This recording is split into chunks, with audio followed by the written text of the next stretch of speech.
Hey there, my name is Rachel Kalaki. I'm Annie. And I'm Shelby, and welcome to the Magdala Podcast. We know from experience that pornography, masturbation, and other sexual addictions are not just a guy problem. The need for women to be accompanied in their journey toward healing from addiction has gone sorely unmet, and that's why we're here. Magdala is a space where women can find hope, healing, and freedom from sexual addiction through support, community, and accountability. Here on the podcast, you'll find everything from testimonies to practical advice to discussions on how to live fully as a Catholic woman. You are not alone, and wherever you are on your journey, we welcome you to this table. All right, welcome back to the Magdala Podcast. We have a little bit of a unique episode today. I'm solo, and I'm also video recording, which are both a little interesting and a little different. And of course, on the day that I decide to video record, Nashville decides to have like torrential downpour. So we'll see what happens. We're living life on the edge today. It may or may not fuzz out. Who knows? But today I get on an individual soapbox about the marital debt. And we wanted to do this mostly because I feel like this conversation comes up. I feel like online it blows up probably once or twice a year now. I feel like we're like circling the drain of talking about the marital debt. And even just amongst my community or people I know, I feel like this topic comes up and it really quickly takes on a sort of saddening tone.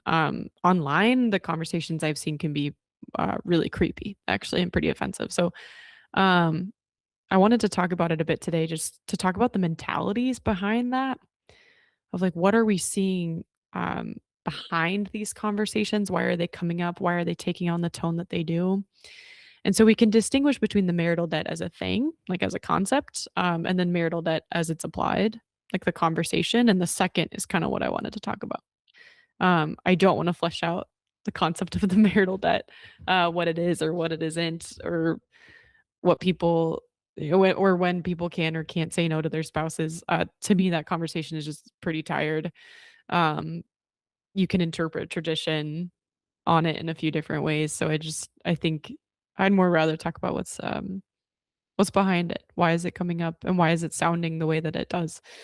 And that's my main concern as someone working in the realm of sexual brokenness and recovery and healing is how common the conversation is becoming. The frequency tells us something. But that tone, the tone of intensity, um, yeah, the language that feels, yeah, kind of creepy, kind of objectifying, kind of saddening. So I think this tone that it's taking on is often incompatible actually with a view of the dignity of the human person, the dignity of sexuality, the call to self-mastery, the call to integration, and the virtue of chastity. I think the way we're talking about marital debt a lot is incompatible with those things. And so I'll use this story here just to kind of illustrate what I'm talking about. If you're like, what do you mean the conversation's gotten kind of rough? Um, I about a year ago, I spoke at a small Catholic university. It's got a great reputation. It's known for its orthodoxy. It leans towards the traditional side. It's a small population at the school, or smaller school. So, um, yeah, I was really impressed with the students there. They're very intelligent, very devout, very articulate, very faithful body of students. And while I was there, a female student shared in a one-on-one that a philosophy professor, I believe it was a philosophy professor, on campus in class had said, kind of directly addressing the women, talking about marriage and the marital debt. He directly addressed the female students and said that when they're married, they have zero right to refuse their husbands when it comes to sex. And when the women in the classroom responded justifiably with kind of the resistance to that idea, or even like a sense of horror, his response to them was, "Good luck finding a husband then." Um, and the female students were also equally horrified by that response and their male classmates' response of like celebration of that statement. And this female student told me it turned into a whole debate amongst her class, essentially. So like several hundred students, um, just yeah, this ongoing debate about the marital debt, and that she was really horrified by how a lot of the men on her campus spoke and how a lot of the women were willing to be spoken about or also join the conversation or whatever. And I feel like this is a microcosm of what's happening in the marital debt conversation over the past few years, especially online. Um, these online voices or personalities, also typically male, um, seem to weaponize the concept of marital debt to convey what still to me is a very, very broken message about sexuality. And it's another symptom of our compulsive age. Um, this lack of self mastery, this lack of reverence. And so again, the marital debt as a concept does exist in Catholic tradition. There's several interpretations of what that actually means, but again, that's not really what I wanted to talk about today. So I'm going to keep myself from doing that. But um, it's important to recognize the context here, though. That's what I wanted to talk about. Is um, marital debt was developed, not introduced, but developed in a time where the landscape of sexual morality looked really different than it does today. And today, so many of us are formed by this post sexual revolution paradigm of sexuality, and which has just made the virtue of chastity that has always been difficult to attain just because of the human condition. It's made attaining that virtue even more challenging. And so when we speak about marital debt now, we have to understand that we're speaking from this paradigm that despite perhaps our faithfulness or our formation, our education, whatever, we're still in the midst of that. We've still been formed by our sexually broken experiences too. Um, and so when we're speaking of how to treat your spouse, your sexual life together with reverence and responsibility, we're speaking to people, and we're typically speaking as people who have broken sexual histories, um, in which compulsion was the norm, right? Even if that formation was antithetical to other places of our formation, it was still part of our experience, right? Um, and so when I hear and read content on marital debt, when I come across it, and even sometimes how people around me in my life have spoken about it, I can't help but notice that broken formation just rearing its ugly head. And it's the formation that so many of us have received through our unwanted sexual behavior. And when I say formation, I mean the effect that it's had on us, what it teaches us, the mentalities that it leaves us with that we do have to do the work to heal from, right? The story that I shared about that professor is evidence of this to me. That's objectively not just an insensitive, but a really horrible thing to say to a classroom full of college students who each in their own way are probably accustomed to a culture in which use is the norm, even if that secular culture is different than the religious culture in which they've been raised. They're still in it. They're still in that culture, right? Um, these students are also likely dealing with their own broken experiences in their sexual story, maybe even presently, like right now. Um, they're also navigating young adulthood and dating and the college scene.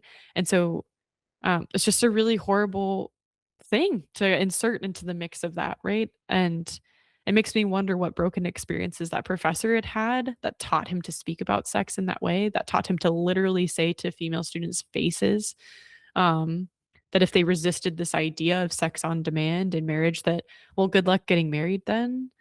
Um, and to me, this is one of the most heartbreaking parts of experiencing sexual brokenness, especially in the form of pornography use, is that despite your best effort, right? If you're consuming pornography, it teaches you that a person is something to be demanded.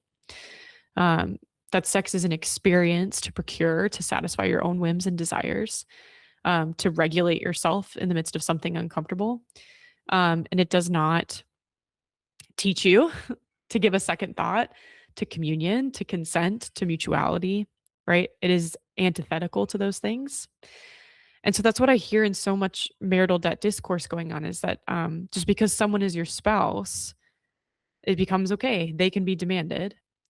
That sex with them is something to satisfy your own desires without a thought for communion, for consent, for mutuality. And so marriage does not sanction objectification. That's the point that I want to make here. It does not make it okay or healthy. And the argument that it's to prevent sin is also pretty tired to me, um, because that pretty quickly, I think, comes into conflict with the church's call to self mastery and integration through chastity in any vocation, not just in marriage. And I've also heard sometimes people say something like, it's not a demand, right? Of course, it's not a demand, it's a request. It's a request that the spouse can't refuse. And to me, um, if a request can't be denied or refused, or if you can't negotiate, then that's not a request, that's a demand. And I think so much of this language in marital debt is language of demand. And we know what that mentality feels like, right? If we've been trapped in unwanted sexual behavior, particularly the use of pornography, we know what that language of demand is. We know what it leads to. It's very familiar, right? And so when we speak of marital debt in this way, we really also debase the potential of what a sexual relationship and marriage can be and is supposed to be. And this is why I think the phrase marital debt in and of itself is really, really unfortunate, because I think it lends itself to this sort of abuse of terminology. Um, and so I think a term that would better fit what I would hope for and how I wish this would be talked about is marital responsibility. And I heard someone say this once that people don't need sex because that's one of the arguments behind marital debt is that people, particularly men, need sex. It's a need. Um, and so this person said that people don't need sex, but a marriage does. And I think there's a lot of truth to that. That sexuality in marriage is meant to be an expression of the unity in the relationship. And when that's the end to which it's ordered, with openness to life as an intrinsic part of that, um, sexuality becomes another area that deepens the bond between spouses. And there's a responsibility that spouses have to it then. There's this, a responsibility that they have to cultivating that part of their life together, to deepening it, to enriching it. There's a responsibility they have to listen to each other's needs and desires, even if it doesn't match their own, right? Um, and to prioritize the flourishing of their sexual relationship among their other priorities. And that's like healthy communication and spiritual unity, the thriving of their home, etc. Um, but the prioritizing of their sexual relationship, the responsibility they have towards that and towards each other in that way is one among many priorities, but it's still a priority, right? And the term responsibility, I think, is better because it doesn't imply demand, doesn't imply lack of consent, and it doesn't imply an inability to regulate oneself and say no to temptation if we don't get what we want, right? So responsibility actually implies that we have this sense of tenderness and of care and of duty for our spouse while also taking account of ourselves and trusting that they also have responsibility for us, right? And in Love and Responsibility, John Paul II talks about this. He says that the more we love someone, the more we are responsible for their good, actually. Um, Love begets responsibility. And so this works in both spouses' favor when it's adopted as a principle in regards to sexuality. We can care for the needs of someone else, trusting that we're also being cared for. There's again a mutuality here. That doesn't mean this negotiation back and forth. It means that um, the deep care that each has for the other results in the common good, right? And so there is a sexual common good. Um, and sometimes serving that common good, yeah, it doesn't align with what you want in the moment. But through that mutual desire, that mutual care for each other's individual good, there is a common good that arises there. But each spouse has to take responsibility for the other, and for the other's good. And so practically that plays out so differently for each unique couple in each unique season of navigating their sexual relationship, each unique conversation, for that matter. But the goal there is unity, even deeper than mutuality. The goal there is unity. And I think a broader responsibility we have, beyond whether or not we're married, is to refuse to baptize the pornographic and compulsive mindsets that we're all trying to heal from. And I think a lot of marital debt conversations do this. They baptize pornographic mindsets. They disguise them beneath what seems to be an acceptable and even church sanctioned sort of concept. But the language of demand, that a human person can be demanded, that the gift can be demanded, is still there. And again, that's a very familiar mindset when you've spent time consuming pornography. You're like, I know what that is. And I think the language of the church surrounding the virtue of chastity, is the balm to that. It has to become the lens through which we look at any discussion of sexuality, whether that's marriage, marital debt, something else. And some key passages that stick out to me to kind of shape that lens through which we can look at everything through. The Catechism 2337 says, Chastity means the successful integration of sexuality within the person, and thus the inner unity of man and his bodily and spiritual being. Sexuality, in which man's belonging to the bodily and biological world is expressed, becomes personal and truly human when it is integrated into the relationship of one person to another, in the complete and lifelong mutual gift of a man and a woman. The virtue of chastity, therefore, involves the integrity of the person and the integrality of the gift. And so, this language of integration, of unity, both in our own person and with someone else in the context of relationships, the language of gift, more than anything, to me seems completely incompatible with the tone of marital debt discussions that are going on so frequently now. Um, and the tone that centers around spouses, especially wives, not having excuses or not being able to say no, especially upon pain of sin. To me, that tone kind of, number one, completely misinterprets the tradition, but whatever. Um, but it also misses the richness that we have available to us here in the language of the church. I think this is the lens through which we have to discuss sexuality. It's the lens of gift. And this is what was so liberating about the work of John Paul II was his development of this idea. He actually didn't invent the idea of gift per se, though it's often credited to him. But he expounded it and elucidated upon it in a way that had never been done before. This idea that the person and that sexuality is a gift, right? And he had this ability to cast this horizon of hope in front of all of us when it came to sexuality, including sexual relationships and marriage. That yes, we experience a very broken version of what God had intended for us. We fall short of God's best, as my friend Dr. Julia Sadowski likes to say. But through Christ's redemption, we can cooperate with grace to slowly be transformed and healed and renewed. And that these fragmented pieces of ourselves can slowly be brought back together.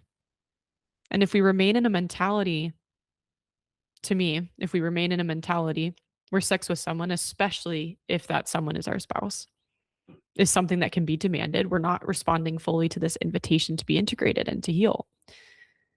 And I think that God has more for us than that.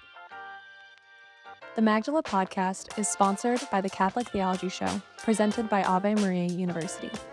The Catholic Theology Show covers themes such as the value of a Catholic higher education, religious liberty, how to pray, the philosophies of St. Thomas Aquinas, and more. Stream episodes on Apple Podcasts and Spotify, and learn more by visiting the link below. And the Catechism also says, I think this is a key part too, that chastity includes an apprenticeship in self-mastery, which is a training in human freedom. The alternative is clear. Either man governs his passions and finds peace, or he lets himself be dominated by them and becomes unhappy. And that self-mastery is a long and exacting work. One can never consider it acquired once and for all. It presupposes renewed effort at all stages of life. Self-mastery is a continual task in any walk of life.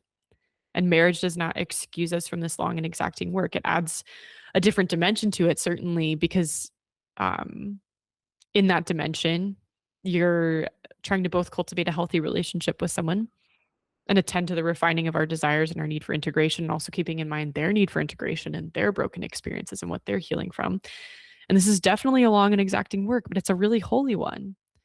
I think marriage is a healing vocation, including in the sexual sphere, right? And so to me, the tone of the marital debt conversation completely misses the opportunity for healing that's available to married people in their sexual relationship if their relationship is ordered towards being safe and healthy, right? And so I guess just as this comes up, if this is part of your life, or perhaps part of your community, or you see something online, remember that. Remember your responsibility towards yourself, but also towards the good of another. And also remember your responsibility to refine this mentality in our culture, in our church culture, to call out the pornographic formation when we see it. And I think those of us who have been formed by our sexually broken experiences have even more of like a keen eye and ear for these things, and perhaps an even greater responsibility to call it out when we see it, and to point people towards that healing, towards that refinement. Because even I think this, just at a very simple level, when I'm hearing conversations about marital debt, is like Is this really what you want your sexual relationship within marriage to look like?